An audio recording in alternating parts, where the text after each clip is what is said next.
everybody, Steve Falconaker. Welcome to Circle of Brilliance. Today we continue our discussion on conflict. So Tim's just joined our call. So Tim, I'm showing everybody this diagram you sent over. I imagine you guys can all see this, the drama triangle. Yes? Yep. Yes. So, so Tim, go ahead, tell us a little bit about where you discovered this and what you'd like us to know about it. Awesome. Thank you. And hello, everyone. Yeah, so I think I may have mentioned last week that I'm reading this book, Conflict Without Casualties. And the author of the book makes reference to the drama triangle as he discusses conflict and mentions that conflict generates energy and that the question becomes, what do we do with that energy? But he then goes into talking about drama being a part of that process. And he offers this model, which I believe he picked up from a former professor of his, and I don't have that notation in front of me right now, but I will have it before we end the call. Maybe I'll drop it in the chat for everyone to take a look at, T. Oh, thank you. Wonderful. Thank you, Tim. Wonderful. Okay, so let's just kind of look at it for what it is, and then I'll throw in my little observation that you guys can take it wherever you want to take it from there.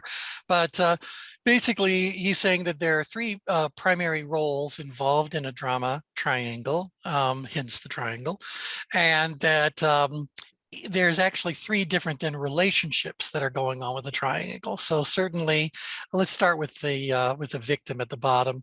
The victim has a relationship with the persecutor. The persecutor has a relationship with the victim. Now, we add this third party in the triangle, the rescuer. And the rescuer has a relationship with the victim, and the rescuer also has a relationship with the persecutor. And so I think we can all kind of see, yeah, we get that we get that dynamic. We've certainly seen that play itself out.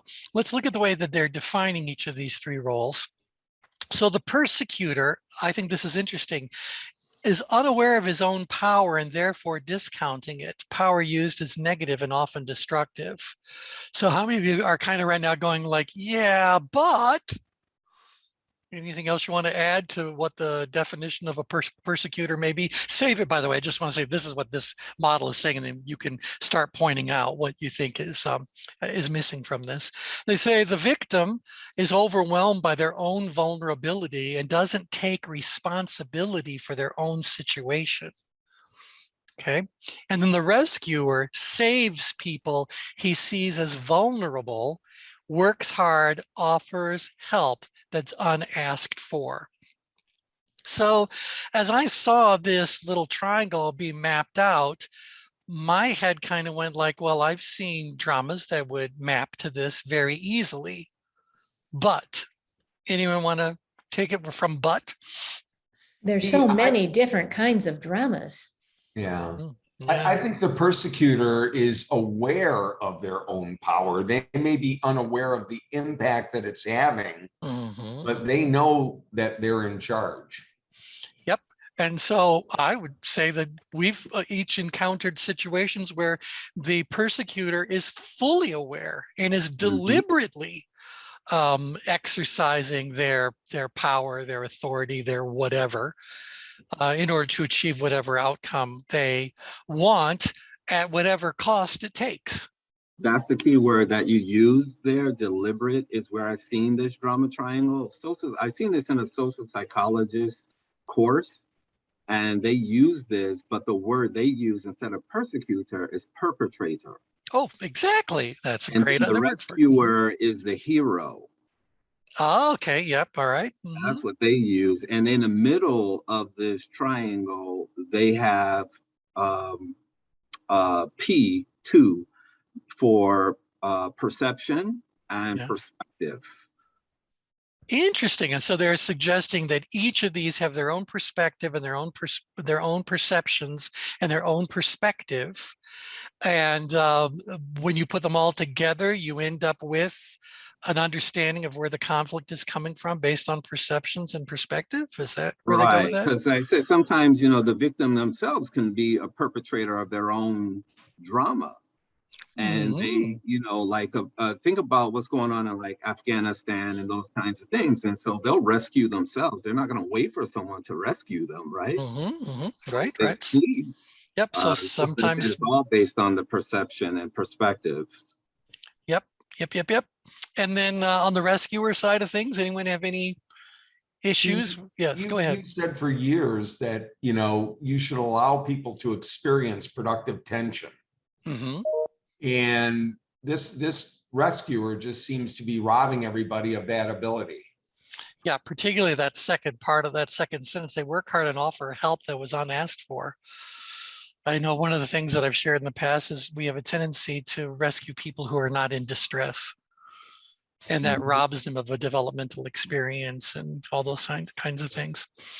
So I guess I would say that I find these definitions to be very limited and very limiting.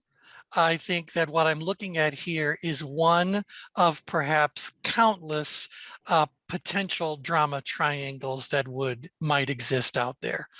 So I think that persecutors come in degrees. I think victims come in degrees. I think rescuing comes in degrees. And as you start to blend together all those different degrees, you're going to end up with maybe different size triangles, or how far apart are they? How close are they when we get them together? You know, what's that kind of dynamic that's really going on? But I see an even bigger issue with this. And again, in all fairness to Karpman and wherever Karpman got this from, for all we know, we're just looking at one of many illustrations they use as they present their model and build their strategy, etc. But I believe that there are primary rescuers, persecutors, and victims. And I think there are also secondary, if not even deeper. So for example, if we are in a drama where the persecutor is very much victimizing the victim, if you will, I believe that how that victim starts to and continues to view themselves and carry themselves has an impact on all the other people in the victim's life. So the core conflict might be between mom and dad, but the kids are going to be affected by it.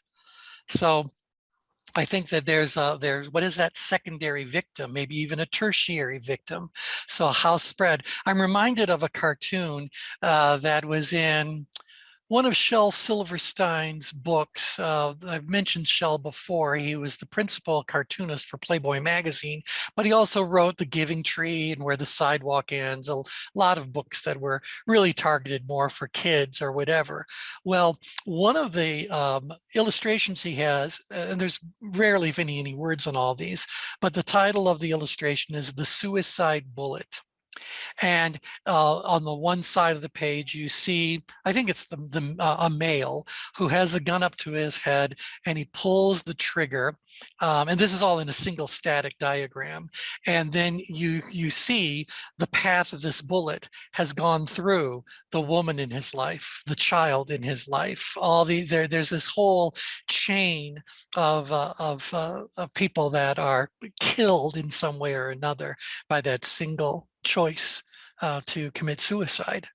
And so that's what I'm getting at here. Victims come in a lot of different levels. There's a lot of spillover in the world of the reality of whoever the victim happens to be. Do you guys agree with that? Got any illustration stories you want to share around that? Yeah. Agree with it. I think it is very complex. It's a great conversation starter, though, to look at this triangle. But yeah, I'm going to be interested to see how we map it. Oh, yeah. Well, actually, Tim and I had a little chat about that. So it'll be interesting to see where you guys put it. But we did find a way that we can make it fit. Didn't require a lot of effort, but it's kind of different than, it's not going to plot in a geometric kind of way so much. But that being said, let's go take a look then at the persecutor. Well, I think too that not only is there a primary persecutor, there could be a whole bunch of secondary persecutors. So if I'm in a corporate setting, while the CEO may be the big bully, why do I think there's a whole bunch of hench people all around them that are carrying on this message? They are perpetuating the victimization of another individual. Or, by the way, we could also apply this at a group level. Victims can certainly be a group, and persecutors can also be a group of people. But I don't think that the persecutor necessarily has to be operating as a solo individual. So I think that there's a camp that forms and fellow persecutors appear on the scene. We agree with that?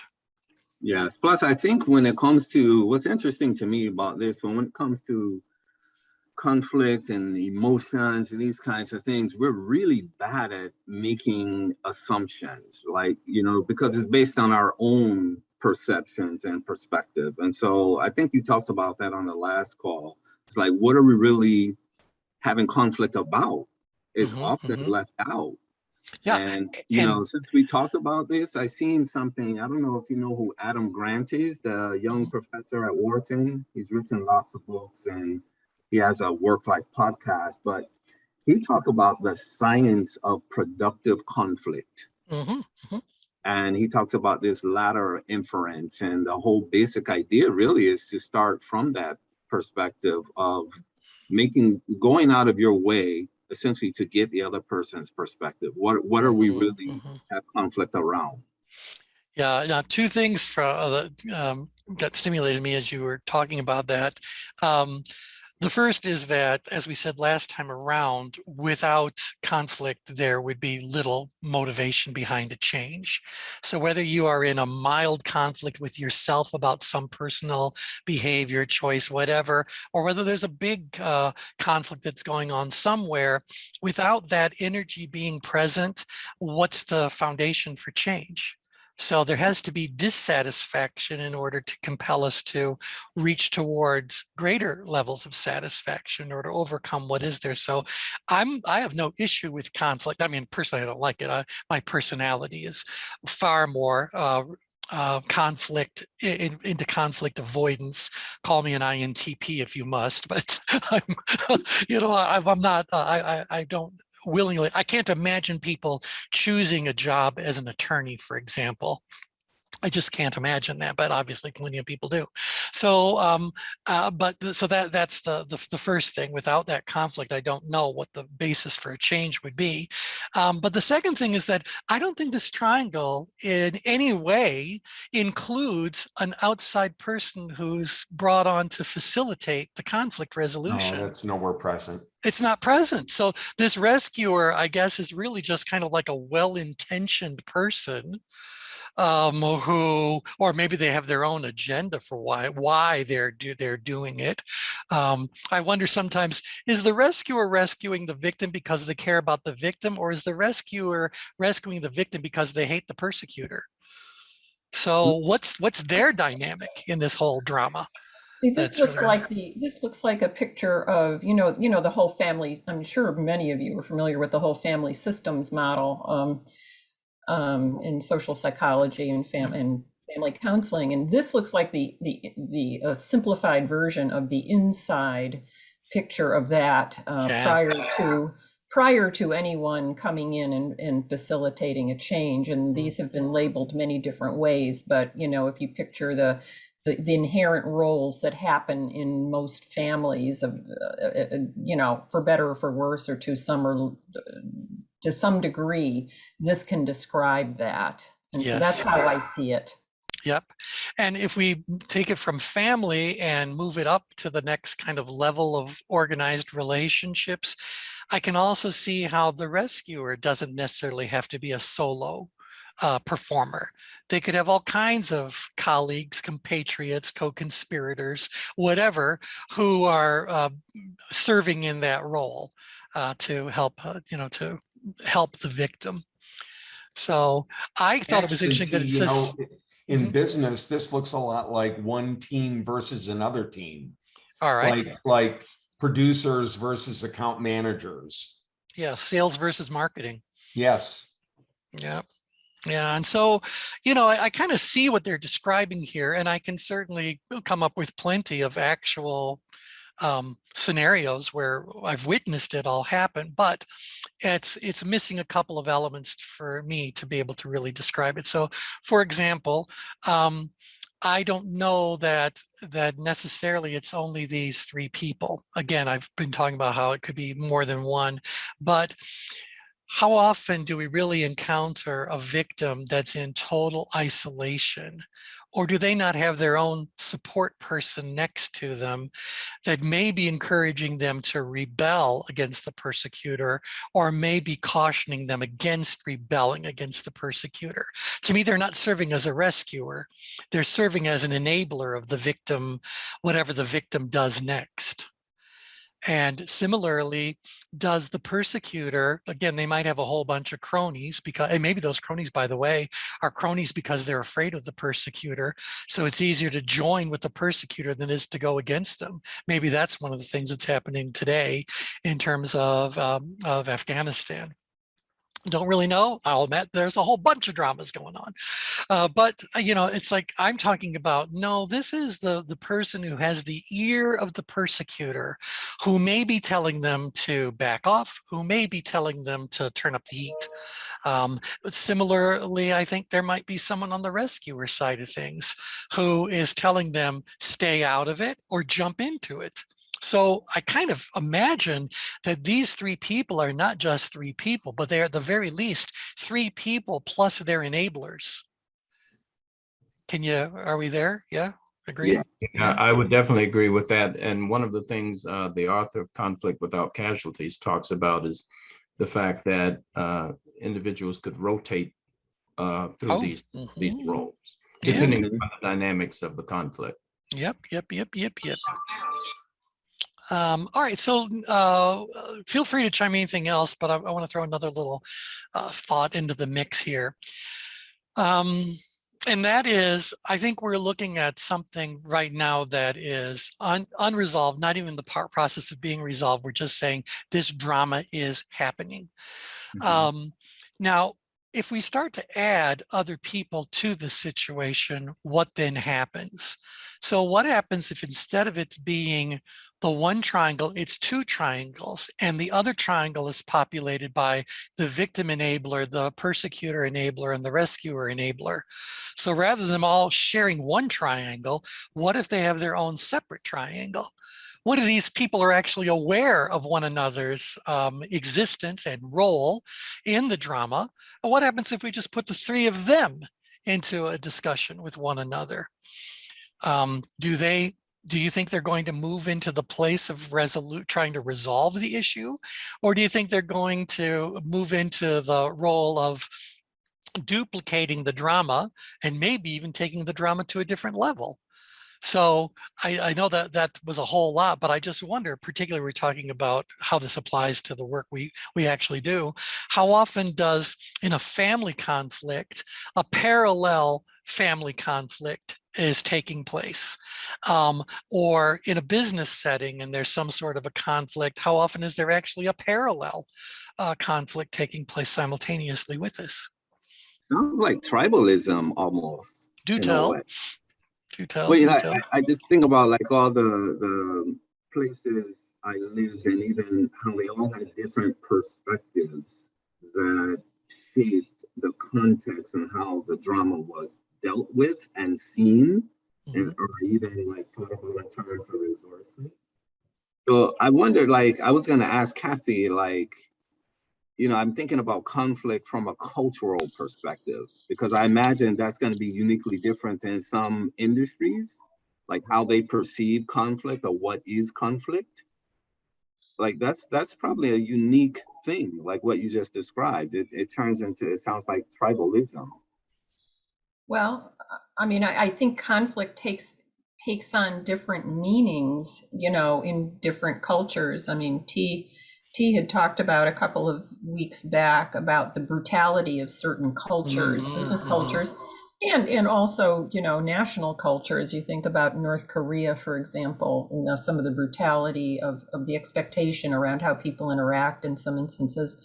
But yeah, I mean, I think that these roles probably exist in every culture, and it's just really a question of what form it takes, what meaning it takes, the extent to which some cultures will tolerate the kind of duplication that T was just describing of the many roles that can take place as people set agendas, as helpers, as, you know, whatever. So I think that's a whole study in and of itself to think about what this looks like in different cultures. One of the things that comes to mind, the system that comes to mind around this kind of thing most readily for me is our current healthcare system. And Brian, you might want to speak to this as well. But, you know, my interactions with the healthcare system are such that there are triangles upon triangles upon triangles with different agendas being played out, and they are locked in place in a way that the system won't allow resolution often. Does that make sense to people? Absolutely, definitely. That's exactly it. That's exactly it. Because you have payer systems, you have insurance systems, you have healthcare systems, you have physicians, and they all are looking at the same problem, uniquely different, but they're all coming to the problem from different perspectives.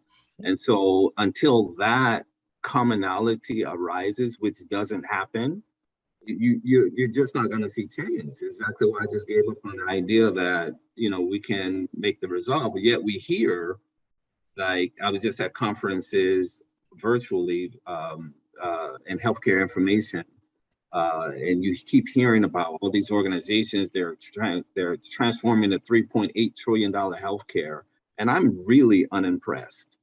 Like Dollar General now has hired even a chief medical officer to jump in the game. Amazon is in the game, and they're all playing I call it a game of great for sameness. They're all doing the same thing. Well, there's a profit in keeping it going. Right. You know, each one of these has their own measures and rewards for keeping their various dramas going.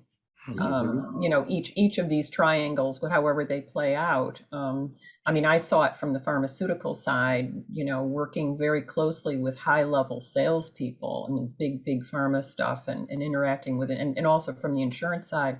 But there is tremendous reinforcement by the system and the way we maneuver capitalism in our country to keep these going and to keep this lockjam intact, I think. And that's where we find another drama, because there's one group that has pulled together within the last 2 years. Again, they've put the group together before, where all the pharmaceutical companies, hospitals, and insurance agencies, who usually fight each other, are now coming together because they have one common enemy: people who want universal health care. And they are pouring their money into this group that then goes out and because they want to keep their profits in their own, obviously, like you said, their own dramas of what their what you call this. Yeah. And so that illustrates, I think, what Kathy said a while ago, that very often persecutors are also victims, or can at least view themselves as victims, and victims can also serve as persecutors. Absolutely. And so that's why another little thought I had around this has to do with threats, the threat factor. So if I said to you that the persecutor definitely threatens the victim, but with rare exception, the victim is not viewed as a threat to the persecutor. So far, so good. Yep. So yeah. Okay. Yep. The rescuer does not is not viewed nor positions themselves as a threat to the victim, and the victim does not represent themselves or carry themselves as a threat to the rescuer. So there's no threat on that side of the triangle. But so between persecutor and victim, the threat is one way. Between the victim and the rescuer, there is no threat. But between the rescuer and the persecutor, there is threat both directions. So the rescuer threatens the persecutor's ability to get the victim in the position the persecutor wants them in. Keep in mind that the persecutor now threatens the rescuer because the persecutor needs the victim. So there's a certain value in being able to control other people. So the persecutor doesn't want to kill the victim. The persecutor wants to control the victim, but the persecutor has no use for the rescuer. The rescuer is in their way.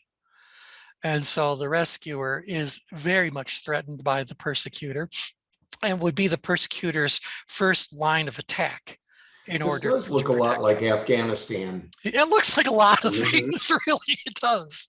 It really, really, really does. And it's tremendously like the healthcare system. Like, well, it's going to play its, the drama plays itself out over and over and over again. And over and over and over. Right. And so obviously we're going to get to the point of how do you resolve this? Where do we fit in as that? But I just think you need to bring into mind this idea about the threat factor. So the persecutor threatens the victim as a way of controlling the victim. The persecutor threatens the rescuer as a way of eliminating the rescuer. Right? That's a very different dynamic that we're going on. So that's going to become important when we start talking about how we actually would step in as a mediator, moderator, whatever the case may be. Which one of these sides do you want to focus on first?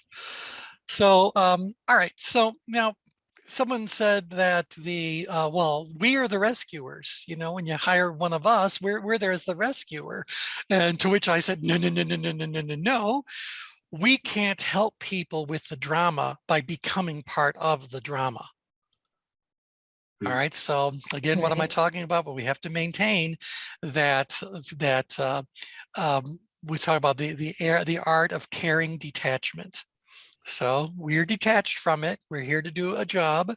We need to stay clean and observant. We need to float above the conflict. So where are we? Where should we be on the grid? We should be right in the middle of the triangle. There we are. That's where we need to be. In fact, I've thought it's interesting that they're positioning this or depicting this as a solid triangle. I think it's an empty triangle. Yeah. And there's a whole lot of flurry going on around it, but until something starts happening in the middle, where's the unifying factor? Where's the controlling factor? And so I don't believe that we are rescuers, and I don't believe that we can serve the situation well by moving into the rescuing mode. You guys agree with that? Disagree with that? Yeah. And P, that's consistent with what the author is saying. And in fact, his caution is that coaches and consultants sometimes find themselves functioning as the rescuer. All right. And you get sucked into people's drama, which means you're taking sides. You're playing your role. I mean, it's a drama. It's a stage performance. And if you can't keep yourself clean and dissociated from what's going on, well, then guess what? You might as well put on a costume because you're part of the drama now. And by the way, the persecutor is going to view you as a rescuer. You're now a threat. So how many of you have ever gone into a consulting role or whatever, and someone's not happy with you being there, and suddenly you represent a threat, and they'll do anything they can to undermine whatever it is you're there to do, as innocent as it may be. It's happened often. Often it's the way that it is. And so we have to be very careful that we don't let people put us in the rescuer bucket. We also have to make sure that we don't allow the persecutor. By the way, if the persecutor can't get rid of us, they're going to try to turn us into a victim. Right. So they'll use their power against us. So we actually have to stand up against that. So this idea about non-negotiable boundaries and, that sort of a thing. I've been talking with a client about communication pairings and how in every communication pairing, someone is in the one up position and someone's in the one down position. And you'll move up or down based on a wide variety of things. So you're not always up or always down. But you walk into a situation like this, the CEO is just going to assume and carry themselves as though they're in the one up position, no matter who they're talking to. And we have to very quickly establish ourselves as being the one that's in the one up position, because we see things that they don't see. We have information they don't have. We have capabilities and tools and all this sort of stuff that they desperately need. The moment we can establish that, we're the ones that are in the one up position. And now, because we're one up, they look more up to us, they trust us more, they put more value in what it is we're saying. If we allow ourselves to be pushed into the one down position by a business owner or a business leader, how effective can we be?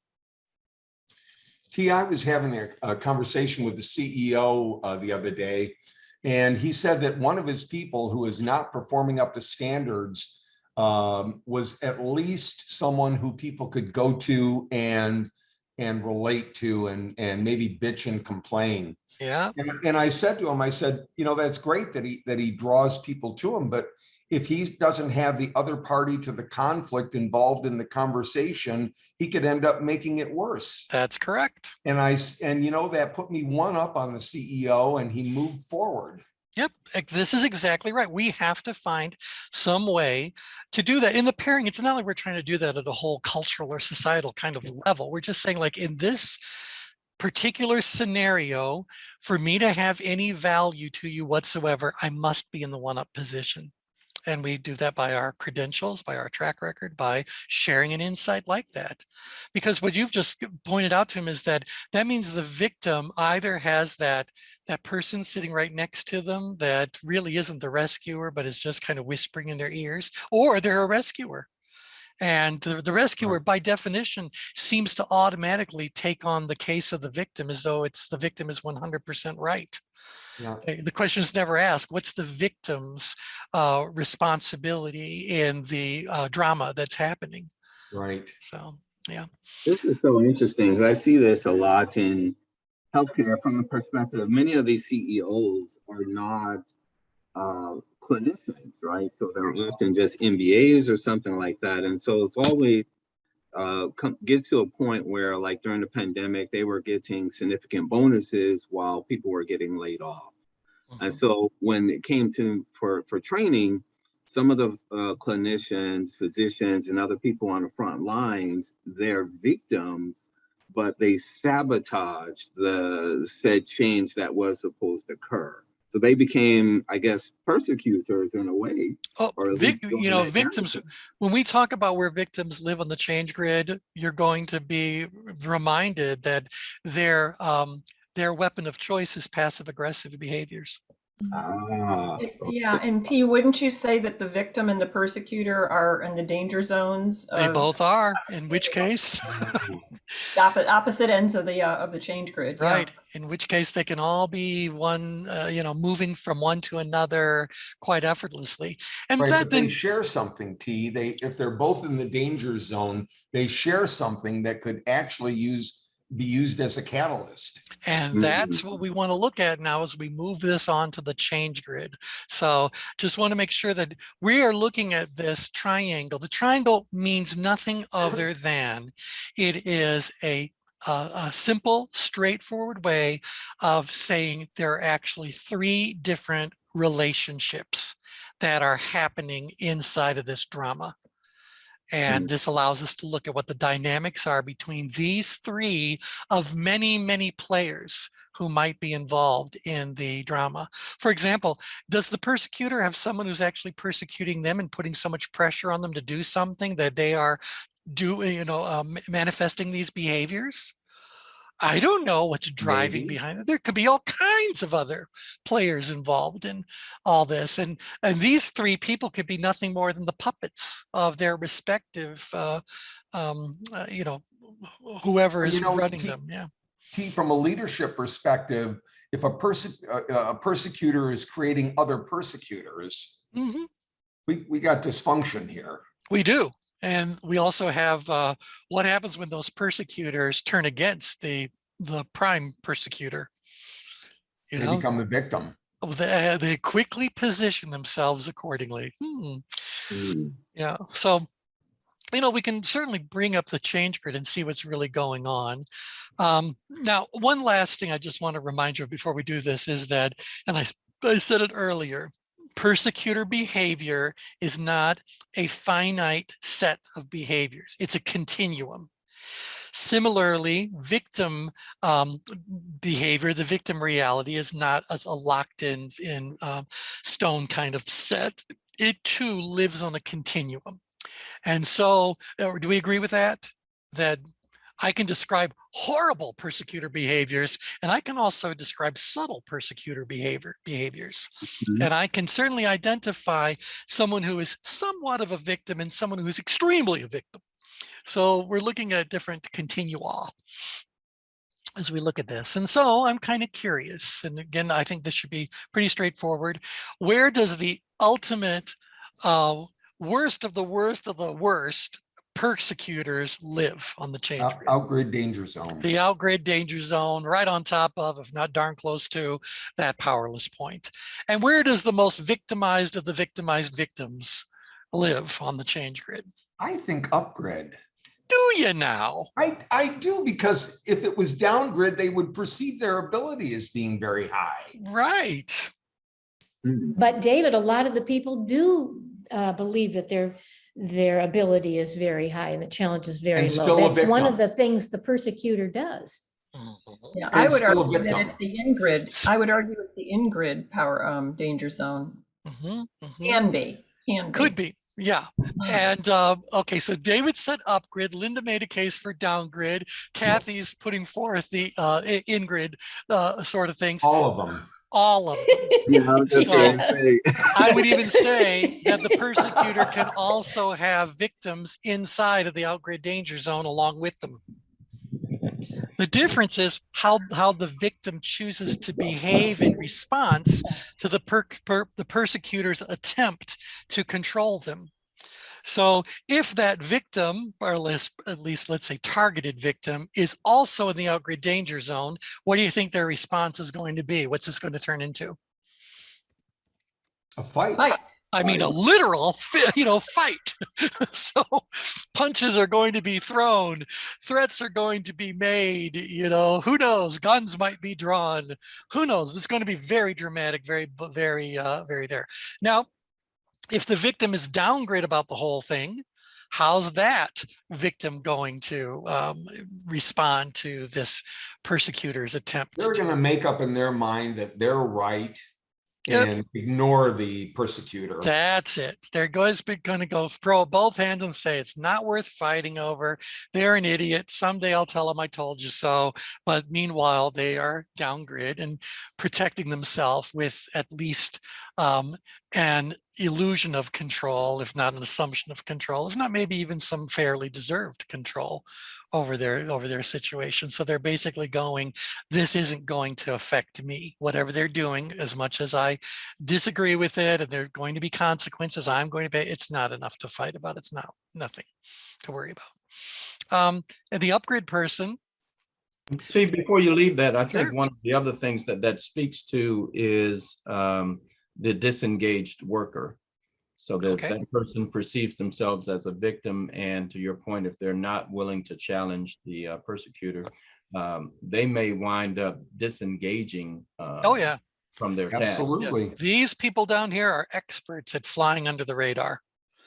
Don't bring any attention to themselves, and no one's going to pay any attention to them. But because, as David pointed out, they have a tremendous amount of ability to do that, they also end up being viewed, at least, as being very important assets to be maintained, even though whatever.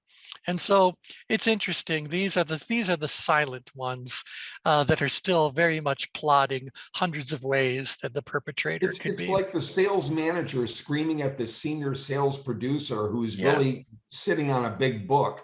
Yep. They're like, you can scream at me all you want, but I'm still making 400 grand this year. Yeah, in fact, I pay your salary.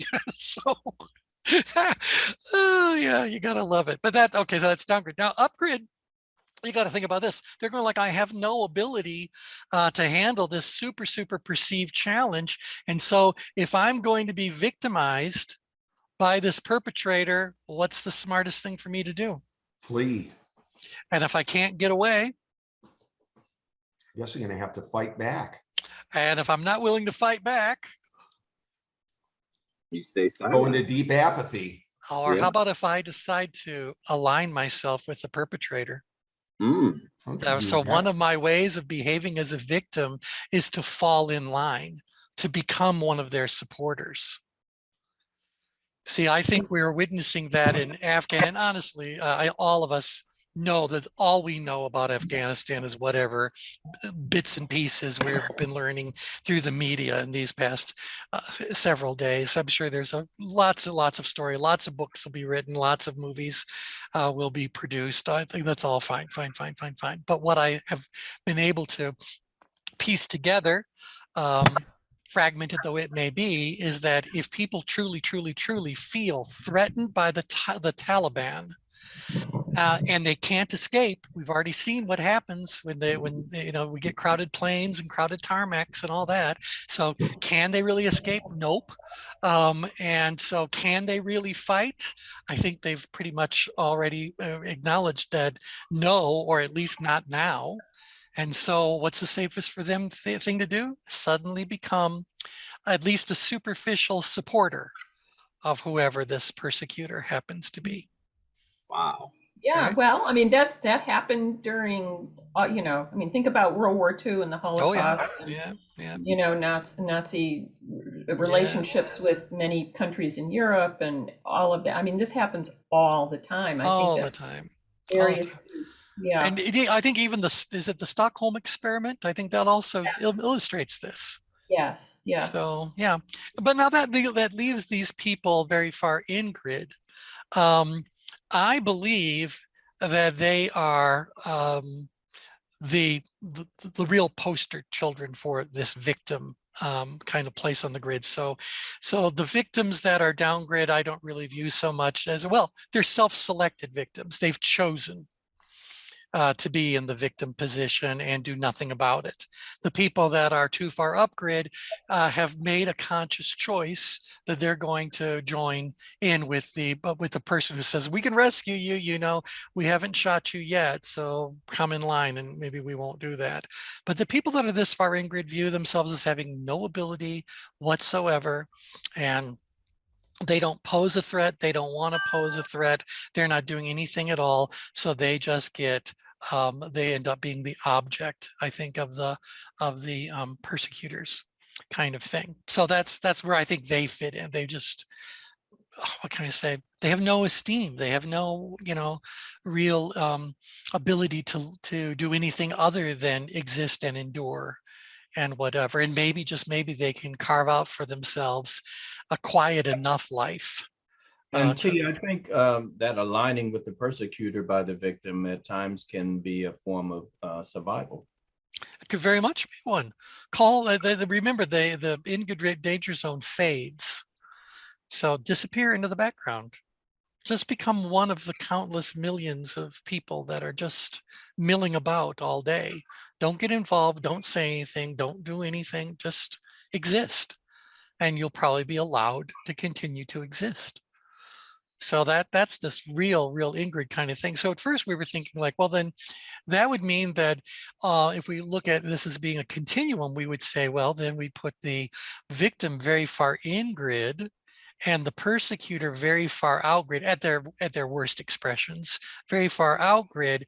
And as I move further and further in grid from this out grid danger zone, the persecutor tendencies or behaviors are going to become less and less prevalent. And if I'm a victim, as I move further and further out grid, my victim, oh, good grief. No, I do not want to buy an extended car warranty. So you just know when you look at your phone number and go like, I don't know anybody there. Anyway, So they will also become less and less of a willing victim. And that's why we said you put that victim or targeted victim also in the outgrid danger zone, a giant fight is going to occur. I don't think I'm ever going to see a persecutor be in the in-grid danger zone. I'm just going to say they mellow out a little bit as they start to move further and further in-grid. Can you guys feel that dynamics, truth, accuracy there? And so that would then mean that somehow or another, anybody who decides to put themselves between those two extremes, I'm going to say could be a rescuer, but could also be the interventionist, or could also be the mediator. So we'd need to look at each one of those possible roles and say, well, where are they on the change grid? So, for example, I think that when we read their definition of the rescuer, does that rescuer seem to be mid-grid, leaning in-grid, leaning out-grid? Where do you think they might be on this continuum? They're leaning a little bit out-grid. Out-grid.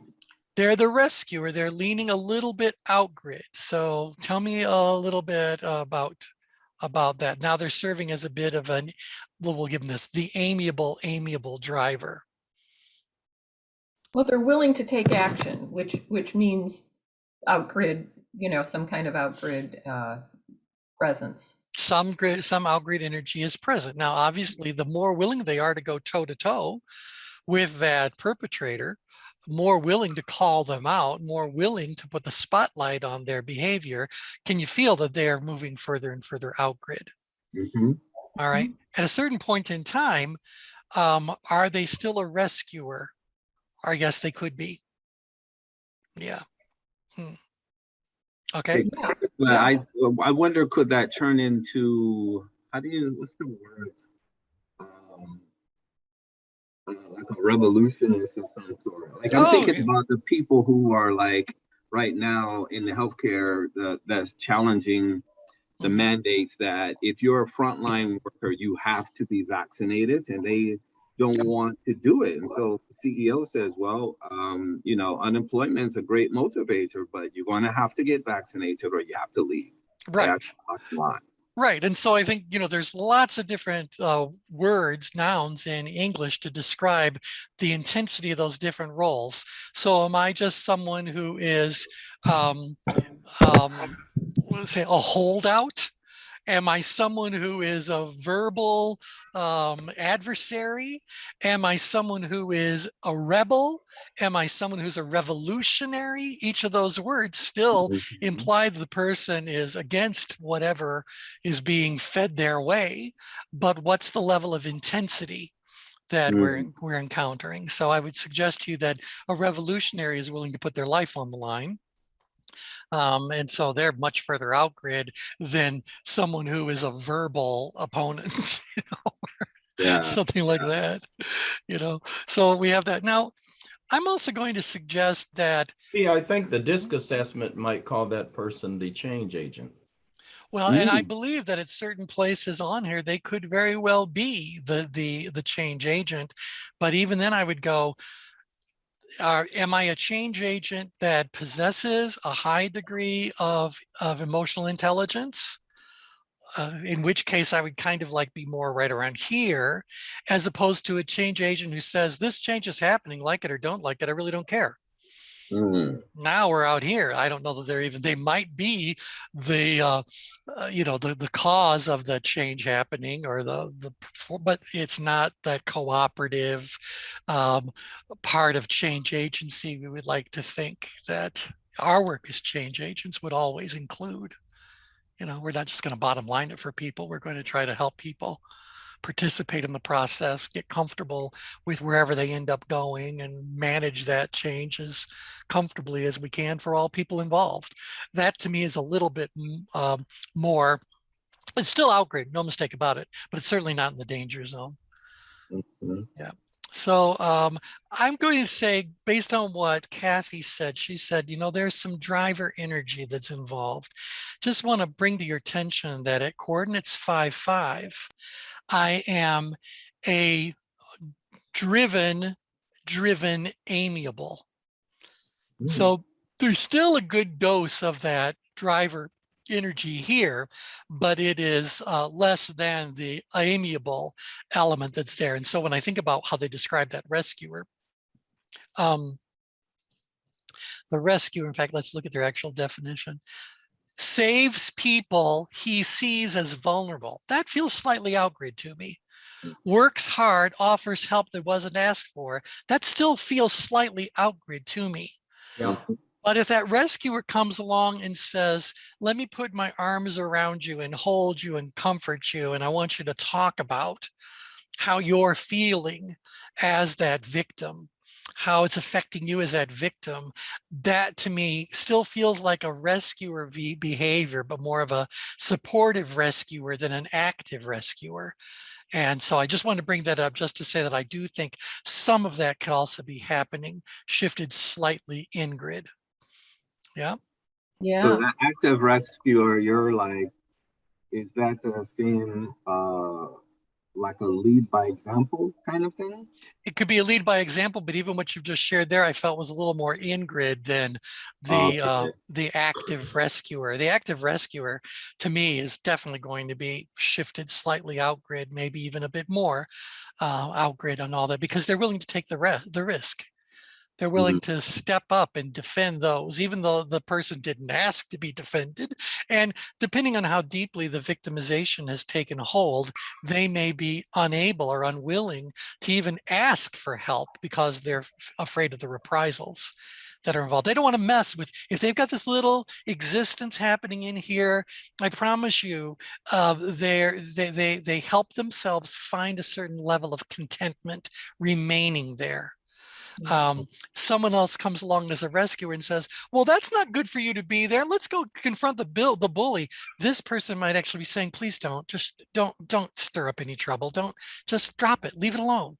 Leave it alone. So can you guys all relate to that being also a choice the victim might be making as to how they proceed? Absolutely. I mean, it's happened by people who have been oppressed over and over and over again, all around, through history. Right. And so this belief that we should always honor the person who's trying to rescue us, nope, they can stir up a whole lot of trouble and I get it. My life might not have been what I dreamt it of being. My life might not be what other people would consider to be standards of a good life. But you know what? I'm able to live from day to day without grand conflict. Maybe that's okay for certain people. And I'm just going to say, who am I to say that that isn't an appropriate choice for them to be making for themselves? What's a whistleblower? I have a question for you. Yep. I have a question for you on this. When you talked about the in-grid form of rescuing, the let me hold you, or was it comforting? Yeah. Comforting, yeah. I mean, so where I go is it's might be limited to emotional rescue versus based rescue, perhaps. I'm just trying to frame. No, I think you're right, but I can certainly, again, if I'm dealing with someone this far in grid, they may be, in fact, I'm just going to say, I'll bet this is going to happen to a great many women in Afghanistan in the weeks and months and years to come. While right now the Taliban might be saying, you continue your education, you can continue to work, et cetera, et cetera. I don't think that it's out of whack belief to go like, oh, it'll change. It's going to get more restrictive, more whatever. And so maybe those women end up becoming rescuers of one another to provide that comfort and that stability that is necessary if you're going to accept the reality for what it is and live in that reality. They may be sharing with one another the stories of dreams unfulfilled and how these restrictions are actually impacting them. But how would they feel if one of those women in that circle of support would say, well, I'm going to go and tell the Taliban the what for? Yeah. The other thing that I think is going to happen, and I started to see it, is that women from around the world are coming forward already in some fashion, and the extent to which how that moves along the grid, I'm not quite certain right now. But that's right. from an external standpoint, there will be a coalition and some pressure placed in some fashion to support those women and children. Right. And that becomes the real question, is whether or not these victims want that. Right. And I think it's really important that people don't just position themselves and carry themselves as rescuers like that's always a good thing. And I think, it's something that has to be very well thought out. It probably needs to be dealt with more through diplomatic channels, through any other kind of channel. Subtle changes need to take place. As bad as we might say, hey, that situation is unacceptable. Am I correct that right now women in Saudi Arabia can drive a car? I think they can. I think that can. And so Yeah. has that taken, well, I was going to say hundreds of years, but cars haven't been around for that long. But, the authority to be able to go and travel on your own, unescorted. This is a relatively new thing. Was it slow by our standards? Absolutely. Did change occur over time? Yes. And so I think we have to be careful how we go about imposing our cultural standards and norms and our beliefs or whatever on other people, particularly in these early stages of. I was going to say, here's where the culture piece really, really matters. Mhm. There's a great book out there that is new called Anthrovision, and it's written by a woman called Gillian Tett, and she talks about taking an anthropological or ethnographic approach to pandemics, to wars, to a whole range of things. I haven't finished it yet, but I mean, obviously it speaks to me as from an anthropology background, but the importance of learning to let be aspects of, actions that don't make sense to us, and to stop imposing, and and we're seeing it happening every day over and over again. That's why, I've always been a big Star Trek fan. And one of the biggest thing, the prime directive that governs all of behavior of the Federation of Planets is that they cannot interfere with the natural evolution of any of the other planets they visit or societies they encounter. And I've always thought, like, why is that even part of Star Trek? Well, it's because if you really are a student of Star Trek, then you know that everything that happens in Star Trek has a parallel in life as we know it. Yeah. And so Star Trek is brilliant. Star Trek it really is. It really is. And so maybe the lesson is we all have to obey our own prime directive, and that is allowing other cultures to evolve at their own natural pace. Now, we can certainly put limits around there. We can certainly say, if people start being physically harmed or whatever, then now we're talking about a need for an intervention. That's different. But as far as the thing, because by the way, even if you look at the Taliban, how many women are part of the Taliban who may very well believe with all of the moral standards that the Taliban is enforcing? So we can't even say all women. We don't know. We have no idea. We don't live in that reality. Anyway, now our time's up for today, but what I want to do is give you a little preview to start thinking about for Thursday. We talked about a continuum that exists between being very far in grid and out grid, and some form of rescuing happens in between. But we also pointed out that there could be victims up grid and down grid. Does that mean there's also a rescuer role that occurs on that vector as well? Is it only horizontal, or can it travel at a diagonal? Is it only from danger zone to danger zone, or could it happen anywhere? So is there then kind of like a band, if you will, of what rescuers look at? I'll give you one little hint to start thinking about it. I believe that I can't be a rescuer until I am aware of something. So this awareness ring is going to come into play. And the word rescue all by itself implies some sort of intention, if not even some sort of engagement.